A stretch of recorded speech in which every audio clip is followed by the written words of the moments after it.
안녕하세요. 잡시광입니다. 지난 7월 미국, 영국, 오스트레일리아의 3국 정상들은 3국 동맹인 오커스 정상회담을 열고 오커스 차원에서 호주에 미국의 핵 추진 공격용 잠수함을 공급하기로 했다고 밝혀 세계를 놀라게 했습니다.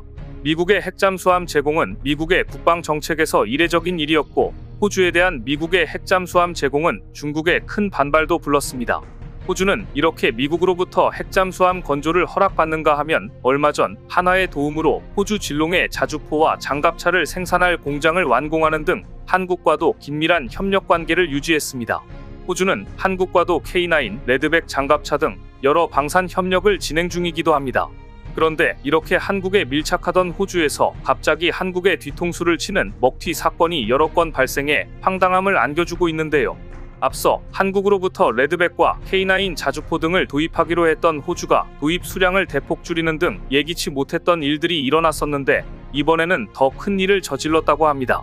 이번에 미국 트럼프 대통령 당선으로 호주는 이 결정을 크게 후회할 것으로 보이는데요. 대체 무슨 일이 일어나고 있는 것인지 오늘은 이 소식 자세히 전해드립니다. 지난 4월 한화오션이 호주의 오스탈 조선소를 인수하려 한다는 기사가 세계 조선업계의 이목을 끌었습니다. 한화오션이 오스탈을 인수할 경우 국내 최초 에너지 조선 해운산업 전반을 모두 영위하는 조선 해양 융복합 선사가 되고 또한 이를 통해 미국, 영국, 호주 삼각 안보동맹인 오커스와의 협력 확대를 추진하고 있는 한국 정부에도 힘이 실리게 될 것이 분명했기 때문입니다.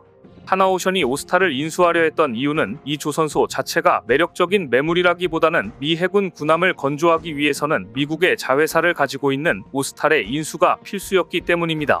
미국 내에서 상업운항 선박은 연안이건 내륙이건 간에 미국에서 건조되고 미국인이 소유하고 미국인에 의해 운항되어야 한다는 존수법에 따라 한화오션은 오스탈 주가의 약 30%의 프리미엄이 붙은 금액인 약 9천억 원을 제시하기도 했는데요. 하지만 한화의 오스탈 인수에 대해서는 여러 가지 반대 의견과 우려의 목소리가 있었던 것도 사실입니다. 그런데 어이없는 일이 벌어졌습니다. 최근 한화오션은 호주 조선 방산업체 오스탈의 인수와 관련해 오스탈 경영진 이사회와 관련된 협의를 이날을 기점으로 중단하기로 하고 상대에 통지했다고 공시했습니다. 한화그룹이 돌연 호주 조선 방산업체 오스탈 인수 작업에서 손을 뗀 직접적인 원인은 수수료 이견이었습니다. 한화는 여전히 인수 완료에 대한 의지가 강력하지만 오스탈 측에 있던 비협조에 사실상 딜 클로징에 대한 의지가 없다고 판단한 것입니다. 그래서 지난 1년여간 이어져온 인수 논의가 빈손으로 일단락된 것인데요. 다만 한화가 호주를 포함한 국내외에서 사업 기회를 지속적으로 모색할 예정인 만큼 추후 재논의 가능성이 전혀 없다고 보긴 어렵습니다. 특히 이번에 한화가 손을 뗀 이유는 오스탈의 경영진 이사회의 비협조적인 태도 때문인 것으로 알려졌는데요. 한화오션은 오스탈의 주가의 약 30%의 프리미엄을 얹은 매력적인 금액을 제시할 정도로 인수 의지가 강했지만 오스탈 측은 실사 이전에 500만 달러 약 67억 원을 수수료로 선납해야 하고 미국 또는 호주의 승인이 어렵다고 판단될 경우 그 수수료를 돌려주지 않겠다고 하는 등 상식적으로 이해할 수 없는 주장을 폈습니다. 한화는 호주 정부 및 국방 고위 관계자들과의 협의를 통해 오스탈 인수에 대한 규제 리스크가 극히 낮다는 내용을 확인하고 이를 오스탈 측에 전달했지만 소용이 없었습니다. 심지어 호주 국방부 장관이 공개적으로 이런 설명을 했는데도 오스탈의 고집을 꺾지 못했습니다. 결국 한화는 오스탈 이사회가 결정을 내릴 의사가 없다고 보고 협상 중단을 통지하기에 이른 것입니다. 도저히 오스탈 측이 고집하는 수수료 반환 불가라는 비합리적인 조건을 받아들일 수는 없었기 때문입니다. 그런데 호주의 배신 행각은 몇 달 전부터 시작되어 왔습니다. 신뢰를 저버리는 호주의 행동은 더 있었는데요. 앞서 한국 정부의 공급망 위기 극복을 위한 방침에 맞춰 국내 업체들은 2년 전부터 수천만 달러를 투자하며 호주의 대형 히토류 광산 개발 프로젝트에 공을 들여왔습니다. 그런데 최근 호주가 이 프로젝트에서 한국을 배제시키려 하고 있어 충격을 주고 있습니다. 사업 발주처이자 광산 소유주인 호주 광산 대기업 ASM이 한국 대신 미국과 손잡기로 방향을 틀었기 때문입니다. 네오디뮴, 지르코늄, 하프늄 등 히토류와 희귀금속이 대량으로 매장되어 있어 개발이 진행 중인 호주 ASM의 더보 광산 프로젝트에서 한국 업체들이 후순위로 밀렸습니다. 만약 이를 따내지 못하면 국내 컨소시엄은 지금까지 1,500만 달러를 투자하며 광산 개발 시공권과 히토류, 희귀금속 확보에 나섰던 노력이 물거품이 될 상황입니다. 심지어 1차 기본 설계에 참여했던 건설사도 상세 설계와 시공권을 최근 잃게 될 위기에 처해 있습니다.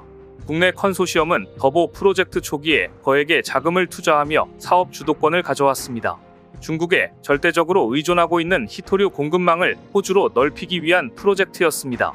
이 과정에서 산업은행은 ASM이 충북 오창에 세운 100% 자회사인 KSM에 220억 원 저리융자도 제공했습니다. 하지만 호주 ASM은 최근 공시를 통해 한국을 배제한다고 밝히며 사업을 뒤엎은 것입니다. 또한 앞서 호주 국방부는 하나로부터 레드백 450대를 구입하려는 행보를 보이다가 129대로 감축하며 한국에 실망을 주었었는데요. 호주 국방부의 육군보병 장갑차 교체 사업에서 한화에어로스페이스의 레드백과 독일 라인메탈의 링스가 최종 경합을 했지만 승자는 한국이었습니다. 그런데 최근 호주 밀리터리 전문지 및 현지 언론에 의하면 당초 장갑차 선정에는 400대라는 수량 목표까지 제시되어 있었는데 갑자기 129대로 주문 수량이 크게 줄어 있었습니다. 게다가 레드백뿐 아니라 호주는 자주포 사업에서 K9 자주포를 원래 알려진 것보다 적은 수량인 30문가량만 도입하는 것으로 사업을 대폭 축소하려는 것으로 알려졌습니다. 그래서 최근 한화가 호주 질롱시의 방산 생산기지를 완공하긴 했지만 현재 남은 사업이 2028년까지로 공장만 지어주고 도입 추가 물량은 적어 사실상 사업의 의미가 크게 약화된 것이 아니냐는 우려도 나오고 있습니다. 처음에는 한껏 부풀려 놓고 질롱시에 공장 지을 때도 도움을 그렇게 받더니 이제 와서 실제 도입 대수를 싹둑 잘라버리다니 배신감을 느낄 수밖에 없는데요. 상황이 이렇다 보니 일각에서는 호주도 인도네시아와 비슷하다며 호주 방산에서 철수해야 한다는 의견도 등장하고 있습니다. 호주 정부는 향후 10년간 약 10조 원을 투입해 신형 호위함 11척 등을 추가 도입하기로 했는데요. 이르면 연내 2개국으로 좁힌 뒤 향후 최종 후보 1개국을 확정할 계획이라고 알려져 있습니다. 당시 호주는 한국과 일본, 스페인, 독일 등 4개국 함정을 관심 기종 후보로 선정했습니다. 그런데 이 사업에서 가장 강력한 라이벌은 한국과 일본입니다.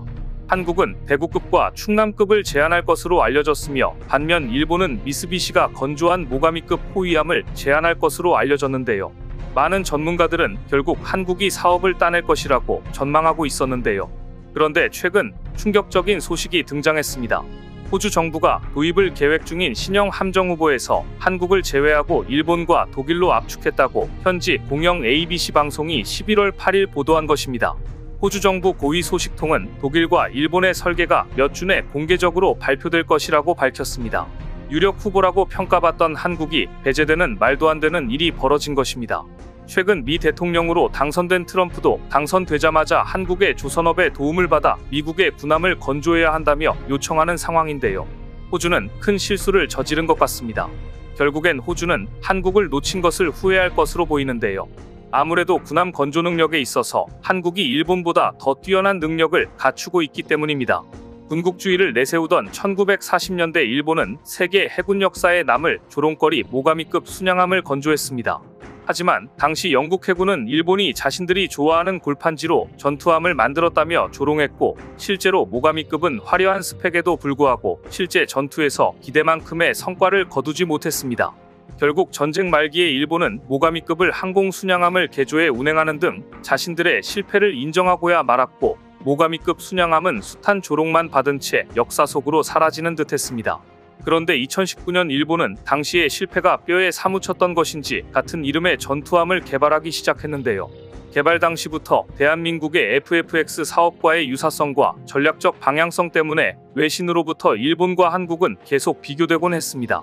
더구나 일본의 모가미급과 한국의 최신형 호위함은 스텔스 성능을 중시한 설계를 채택하고 있다는 점에서 또 하나의 공통점을 갖습니다. 그러나 결론적으로 일본 모가미급은 스텔스 성능에서 약간의 우위에 있을 뿐 전투 시스템과 대잠전 능력에서 한국의 최신 호위함에 뒤떨어진다는 평가를 받고 있는데요. 뿐만 아니라 이미 많은 전문가들은 한국의 호위함이 여러 면에서 더 우수하다는 점을 확인시켜 주었습니다. 먼저 대공전력의 차별화를 들 수 있습니다. 모가미급 호위함은 10km 사거리에 램 근접 방어 체계를 장착하고 있습니다. 그러나 이 정도로는 현대 초고속 미사일을 방어하기에는 턱없이 부족합니다. 반면 한국의 충남급 호위함은 국산 해공 미사일을 통해 20km 이상의 사거리에서 다가오는 위협을 정확히 타격할 수 있습니다. 해공은 그 자체로 한국 방산 기술의 상징이자 자부심이며 세계 어디에서도 이만한 성능을 자랑하는 대공 미사일을 찾기 힘듭니다. 때문에 한국의 호위함이 제공하는 이 중장거리 방공 체계는 일본의 모가미급이 추구하는 근거리 방어보다 훨씬 더 우수하며 실전에서 한국의 호위함이 적 항공기와 미사일을 더 효과적으로 요격할 것으로 전망되고 있습니다. 무엇보다 한국산 호위함은 잠수함 대응 능력에서도 우위를 보입니다. 일본은 모가미급의 자신들만의 소나 시스템을 장착했다면서 대잠 능력을 강조했지만 뚜껑을 열고 보니 한국 해군의 대잠 능력을 따라잡기 어려웠습니다. 우리 해군은 오랜 시간 실전에 가까운 대잠전을 연구해왔으며 최신 충남급 호위함에 탁월한 대잠전을 수행할 수 있는 능력을 갖추고 있습니다. 특히 홍상어 경어뢰와 같은 국산 대잠 무기는 그 정확도와 타격력이 세계적인 수준입니다. 반면 모가미급의 경우 대잠 작전 중 고속기동 시 예인 소나가 제대로 작동하지 않거나 손상될 위험이 큽니다. 또한 한국 해군은 최신 전투 관리 시스템인 네이벌 쉴드 3.0을 통해 함선 내 모든 정보를 통합적으로 관리하고 있습니다. 반면 일본의 모가미급은 360도 파노라마 화면을 자랑하지만 이는 외향적인 비주얼만 화려할 뿐 전반적인 시스템의 직관성과 효율성 측면에서는 한국의 전투체계에 비해 다소 복잡하고 시간이 걸리는 것으로 평가받고 있습니다. 한편 대한민국 해군은 FFX 사업에 박차를 가하고 있습니다. 군사 전문가는 FFX 배치 2의 전력화가 완료된다면 대한민국의 연안 방어 능력이 한두 단계 더 진화할 것으로 전망하고 있습니다. 규모면에서는 광개토대왕급 구축함과 비슷한데요. 그만큼 다양한 장비가 탑재되었다는 뜻이고 이는 곧 전방위적인 성능 향상으로 이어졌습니다. 특히 무장면에서는 국산 내함 유도탄 방어 유도무기인 해공이 탑재되어 있습니다. 또한 여기에는 KVLS를 탑재하면서 전방위 위협에 대처할 수 있게 되었다는 게 큰 장점입니다. 뿐만 아니라 전술 함대지 유도탄 해룡까지 탑재될 예정인데요. 함대함 미사일을 기반으로 만든 해룡은 마하 0.95 이상의 속도에 사거리는 최대 250km 달할 예정입니다. 모탄 하나에 다량의 자탄을 탑재한 집속탄의 일종인 해룡은 낙하 도중 이를 사방으로 흩뿌리기 때문에 대단히 광범위한 폭발을 일으키는데요. 이 덕에 해룡은 적의 지휘시설, 레이더 기지, 유도탄 기지 등은 물론 특히 적의 항구를 완전히 공격하기에 용이합니다. 따라서 중국이나 일본이 도발한다 해도 대한민국은 아예 적의 원점을 파괴할 수 있는 능력을 보유한 것입니다. 그런데 일본이 자랑하던 것과는 달리 모가미급 호위함에 탑재된 무장 수준과 전자전 장비 시스템, 항속거리 등이 실제로는 상당 부분 부풀려졌다는 의혹을 받고 있습니다. 여기에 가격 경쟁력까지 한국과 비교해서 모가미급이 더 낫다고 말하기가 어려워졌습니다. 게다가 한국은 미국에서도 주목하며 집중 보도될 정도로 훌륭한 정조대왕함을 건조한 나라입니다. 이런 군함 건조 능력과 최근 글로벌 방산 시장의 강자로 떠오르고 있는 한국에게 계속해서 배신 행각을 하며 뒤통수를 친다면 결국 모든 것이 호주의 손해로 돌아갈 것은 불보듯 뻔한 일입니다. 뒤늦게 후회해도 소용없을 것으로 보입니다.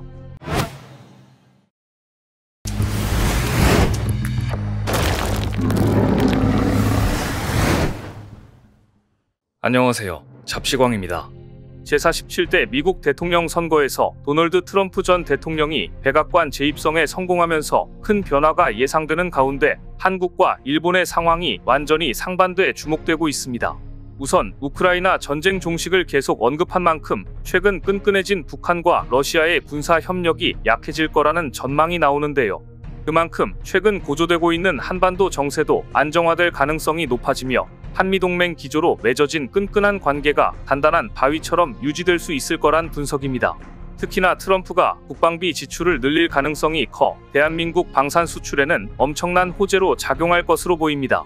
반면에 트럼프가 당선되자 일본은 대참사나 다름없다며 두려움에 떨고 있다고 합니다.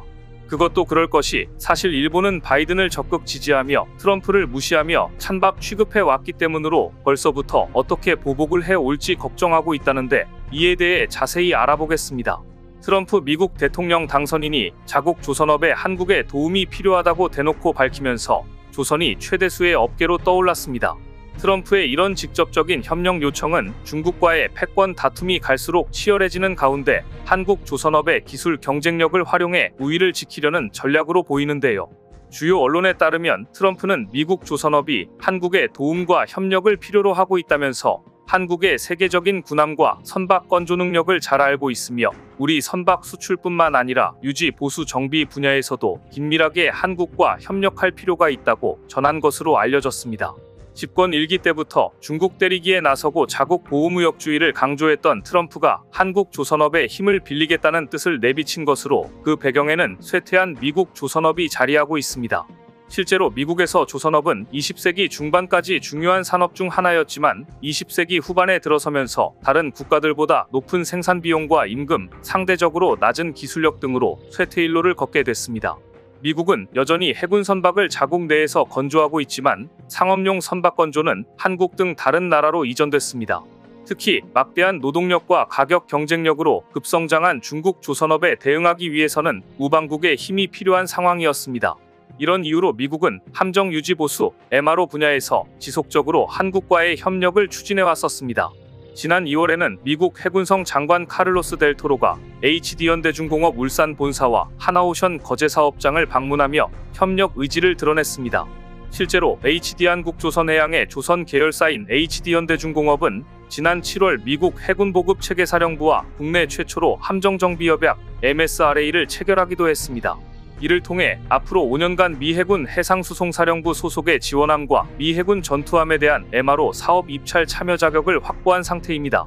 하나오션도 해군보급체계사령부와 MSRA를 체결했으며 지난 8월에는 국내 조선업계 최초로 미 해군과 MRO 계약을 맺어 현재 거제 사업장에서 미국 군수지원함에 대한 창정비를 진행하고 있습니다.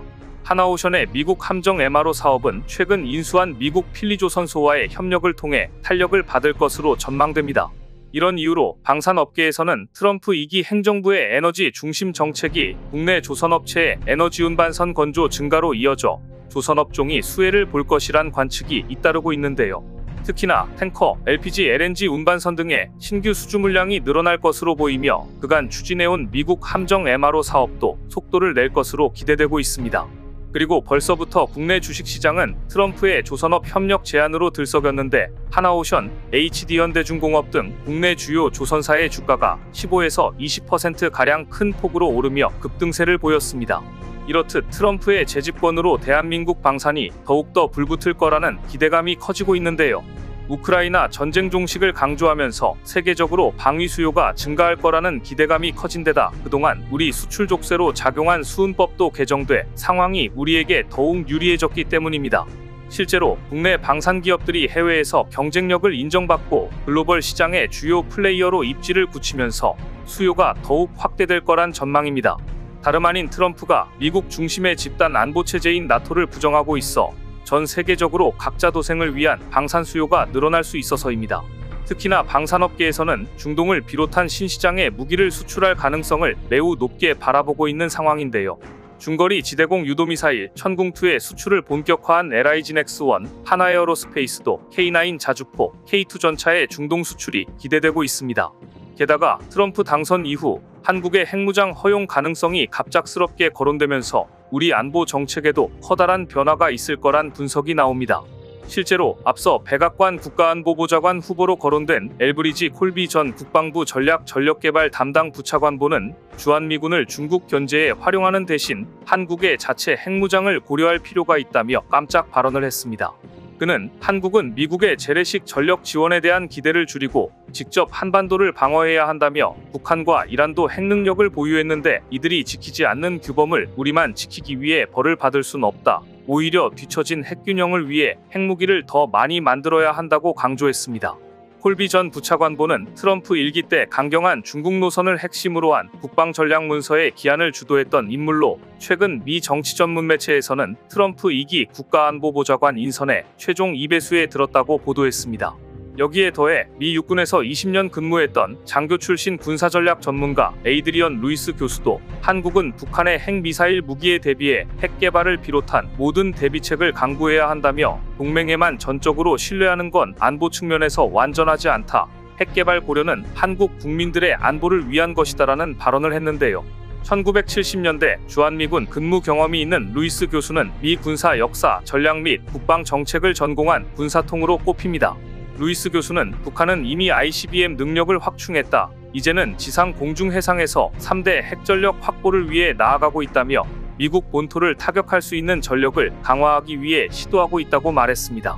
그러면서 조 바이든 행정부는 북한에 대해 그렇게 높은 우선순위를 두고 있지 않았다며 한국으로서는 미국의 정치 변화에 대해 준비하고 이에 대응하기 위한 방책을 생각해야 한다고 전했습니다.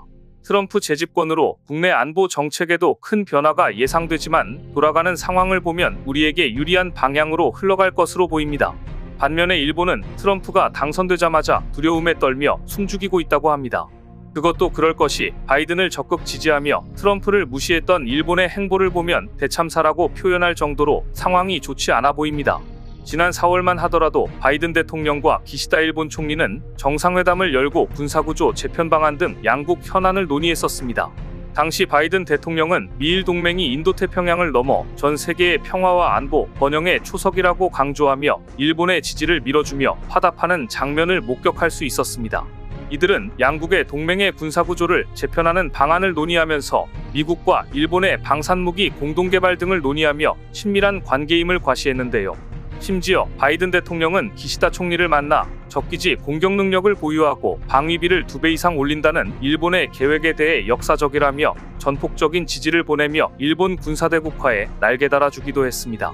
당시 바이든은 일본의 역사적 방위비 지출 증대와 새 국가안보 전략을 환영한다며 미국은 동맹에 대한 방어에 전념하고 있으며 일본에 대한 방어는 더 중요하다고 말했습니다.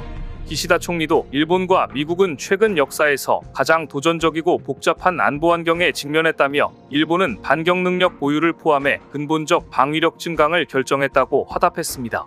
바이든은 구체적으로 일본이 만들기로 한 6회 공자위대의 부대 운용을 담당하는 상설통합사령부 창설을 환영했는데 통합사령관은 앞으로 미군 7함대, 주일미군, 주한미군을 지휘하는 인도 태평양군 사령관과 조정 역할을 맡습니다. 그리고 여기서 한 발 더 나아가 미일 동맹도 한미동맹의 연합사령부처럼 지휘권을 통합해야 한다는 견해를 밝히며 동맹 강화 의지를 드러냈습니다.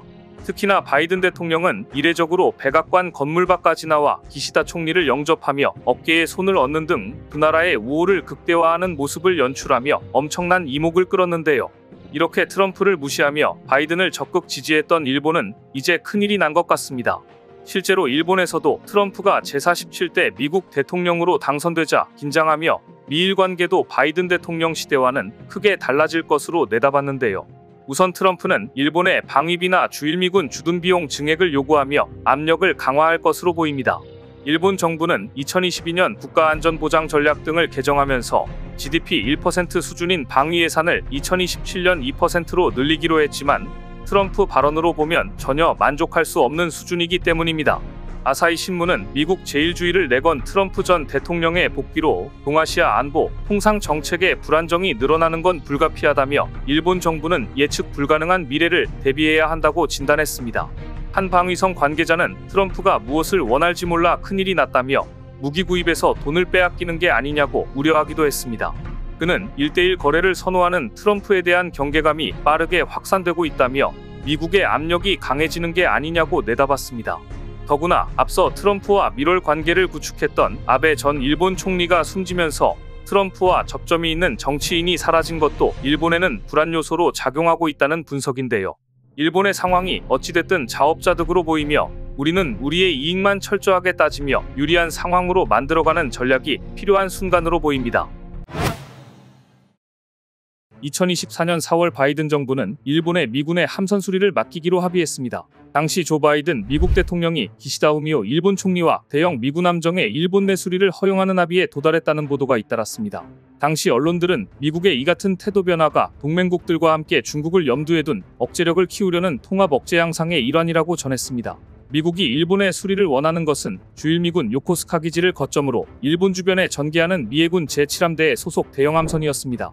여기에 속한 주력함으로 미국 핵추진 항공모함 로널드 레이건과 미사일 구축함 등이 있습니다. 미군의 함선 중 전투 능력이 없는 보급함이나 수송함에 대해서는 일본에서 보수하는 시설이 현재도 존재하지만 그간 대형 함선은 외국에서의 보수 대상에서 제외되고 보수할 일이 생기면 주일미군 기지에서 미국으로 복귀해 보수를 진행해왔을 정도로 미국은 자국 함대가 외부에 나가서 수리를 받는 것조차 기피하면서 모든 것은 미국 안에서만 하길 바랬습니다. 그런데 미국이 함정 수리를 일본에 맡긴다는 보도가 나오자 일본은 일본에서 보수를 실시할 수 있게 되면 미군 대형 함선의 일본 주변에서의 가동률이 높아지고 자위대와 제1미군의 공동훈련 기회도 늘릴 수 있다며 죽어가던 조선업이 살아날 수 있다며 흥분했습니다. 하지만 여기에는 결정적인 문제가 있었습니다. 일본의 조선 역량만 가지고는 역부족이라는 점입니다. 미국은 결국 한국에도 이 사업을 맡기게 됩니다. 지난 8월 하나오션은 미국 해군 함정 MRO 사업으로 처음 수주한 미군 군수지원함을 거제조선소에서 맞았습니다. 이날 입항한 군수지원함 월리시라우는 해상에서 탄약, 식량, 수리부품, 연료 등을 다른 함정에 보급하는 군수지원함입니다.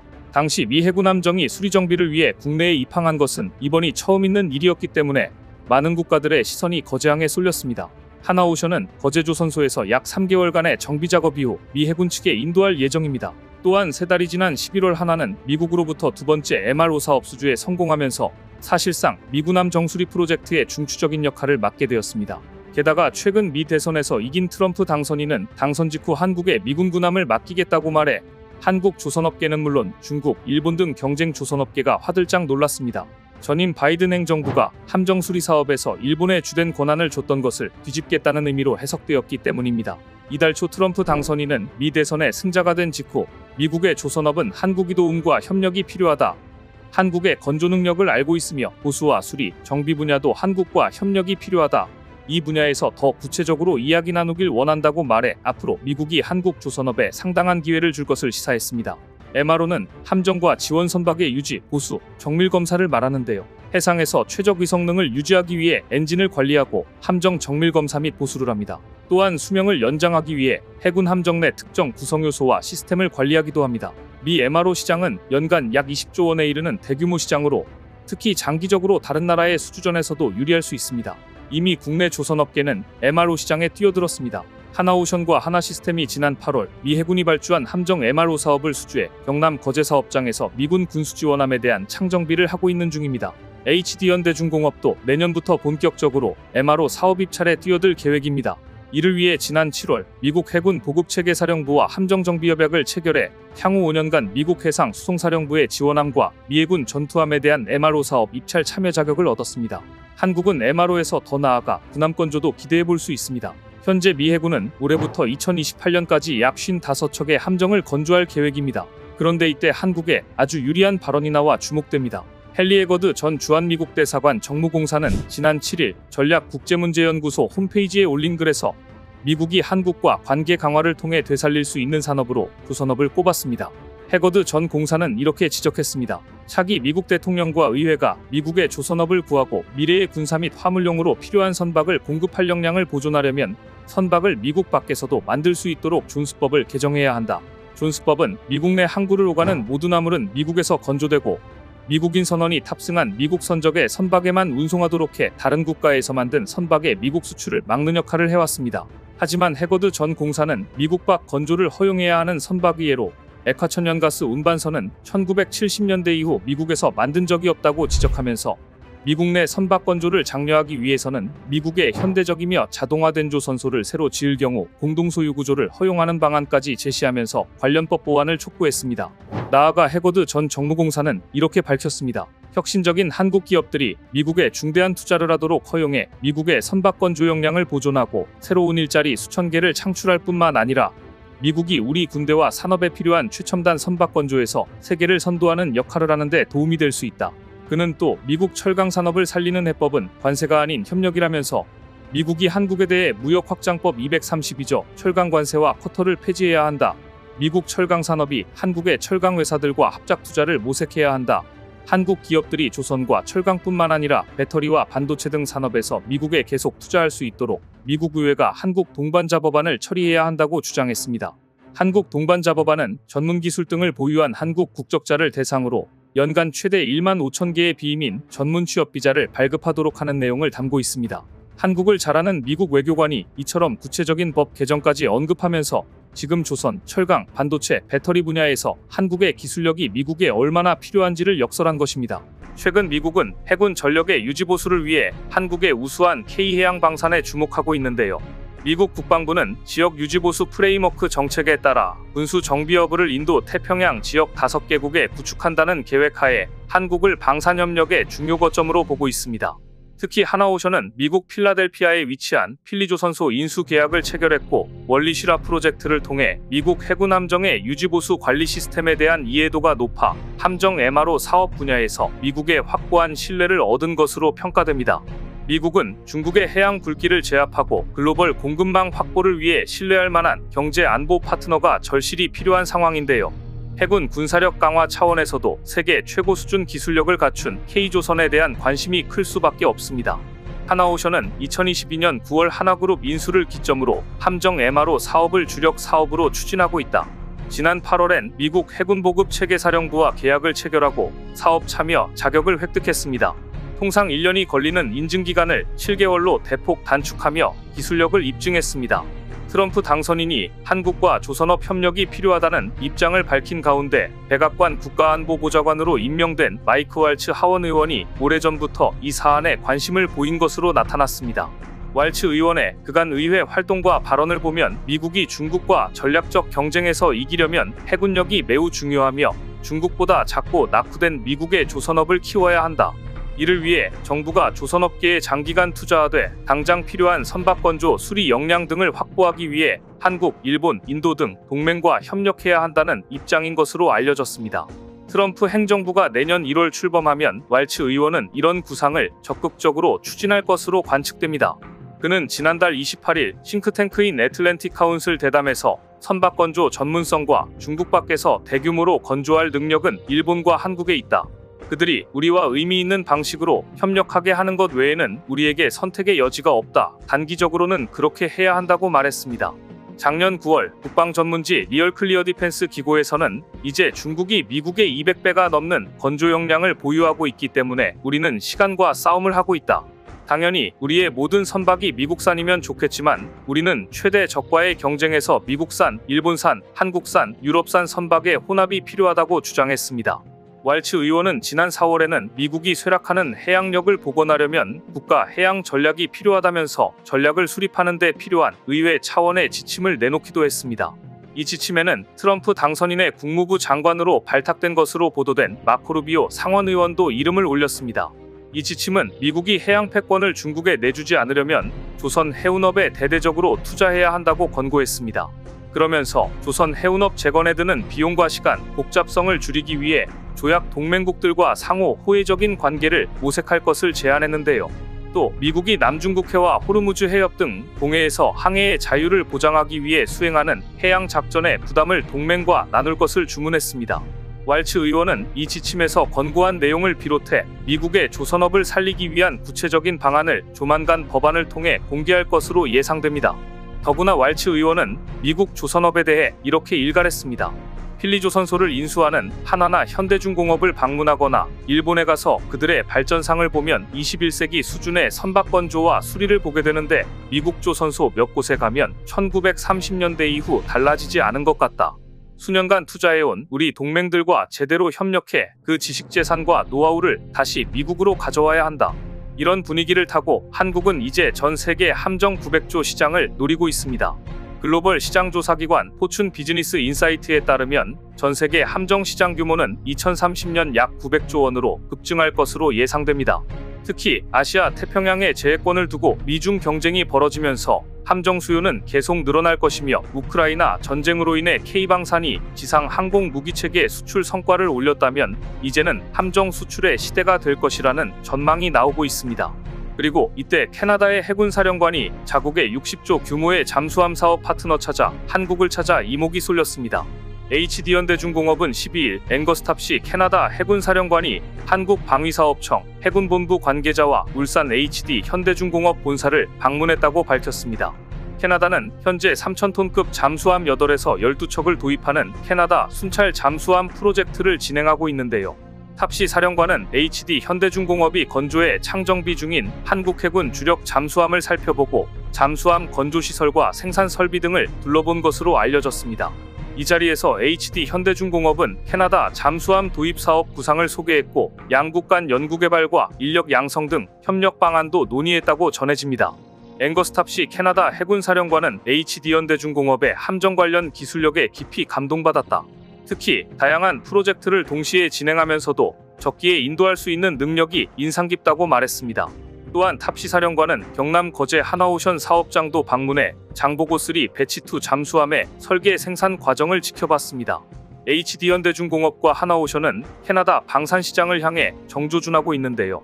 하나오션은 탑시사령관 일행에게 장보고3 배치2 잠수함이 캐나다 해군의 모든 요구 조건을 충족할 수 있는 유일한 모델임을 강조하면서 기술 이전을 통해 캐나다 현지에서 독자적으로 잠수함 유지보수를 수행할 수 있도록 지원할 계획을 발표해 눈길을 끌었습니다.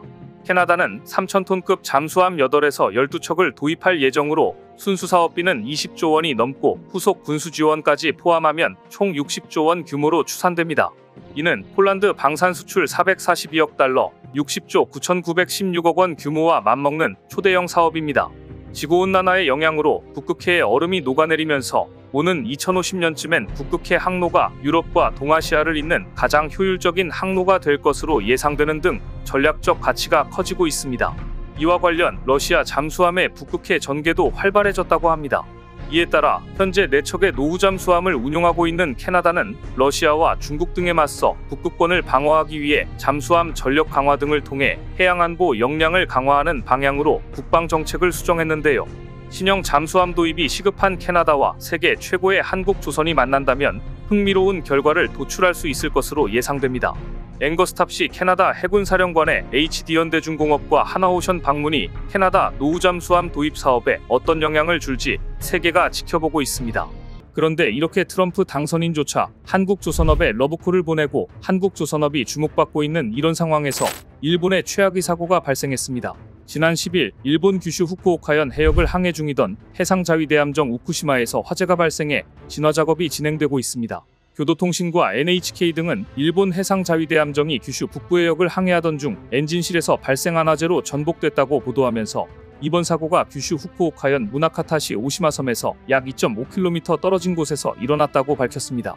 사고 당시 해상자위대함정에서는 불길이 강해지면서 결국 밤 12시 5분께 전복됐고 이후 선체 대부분이 가라앉아 일부만 보이는 상태가 되고 말았습니다.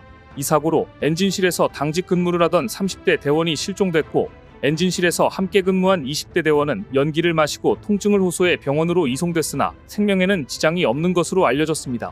해상자위대는 사고조사위원회를 설치해 자세한 화재 원인을 조사하고 있는데요. 배에는 약 40명이 탑승하고 있었던 것으로 알려졌습니다. 이 함정은 바다에 있는 기뢰 등 위험물을 없애는 임무를 수행했으며 기뢰가 자기의 반응에 폭발하는 것을 막기 위해 선체는 나무로 만들어져 있었습니다. 그래서 화재에 취약했던 것으로 보이는데요. 정작 해상자위대함정이 이렇게 취약한 상황인데 어떻게 미국 위함선을 수리하겠다는 것인지 황당할 따름입니다. 일본 자위대가 벌이는 사건 사고는 이뿐만이 아니라 이미 오래전부터 계속돼 왔습니다.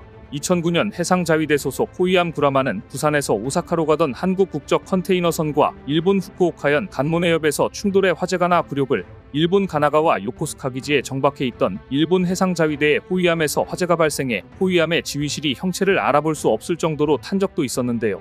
당시 일본 경찰은 설비 작동 부주의로 인한 충격이 있었을 것으로 보고 수사하기도 했습니다. 자국 영해를 지키기에도 버거운 모습입니다. 이래서 미국이 한국에게 기술력을 요청할 수밖에 없는 게 아닌가 싶습니다. 오늘 준비한 소식은 여기까지입니다. 댓글을 통한 여러분들의 많은 의견 기다리겠습니다. 시청해주셔서 감사합니다.